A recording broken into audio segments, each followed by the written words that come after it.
ఇక లక్ష్మి వాళ్ళందరూ లక్ష్మిని తీసుకొని విహారీ ఇంటికి వచ్చి ఉంటాడు. అయితే అంబిక బ్యాగ్ సూట్ కేసు చదువుకొని కిందికి వస్తుంది.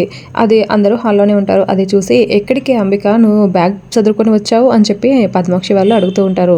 నేను ఇంట్లో నుండి వెళ్ళిపోతున్నానక్క అని చెప్పి పద్మాక్షి చెప్తూ ఉంటుంది. ఇంకా అప్పుడే భక్తవత్సలం వచ్చి ఏంటి అంబిక ఏం మాట్లాడుతున్నావు, నువ్వు ఇంట్లో నుంచి వెళ్ళిపోవడం ఏంటి అని చెప్పి అడుగుతూ ఉంటాడు. ఏం చేయమంటావు నాన్న, మరి పరాయి వాళ్ళందరినీ నెత్తినెక్కించుకుంటున్నారు, నాకు ఈ ఇంట్లో విలువ లేదు, ఈ లక్ష్మి ఇంట్లో ఉన్నంత వరకు నేను ఇంట్లో ఉండను, మీకు ఈవినింగ్ వరకే టైం ఇస్తున్నాను, ఈ లక్ష్మిని ఇంట్లో నుంచి పంపిస్తారా లేదంటే నన్ను ఇంట్లో నుంచి వెళ్ళిపోమంటారా అని చెప్పి గట్టిగా నిలదీస్తూ ఉంటుంది. ఆ మాట విని అందరూ చాలా షాకింగ్గా చూస్తూ ఉంటారు. లక్ష్మి ఇంట్లో నుంచి వెళ్ళిపోవడం ఏంటి, అసలు లక్ష్మికి నీకేంటి ఇబ్బంది లక్ష్మి ఉంటే అని చెప్పి అందరూ అడుగుతూ ఉంటారు.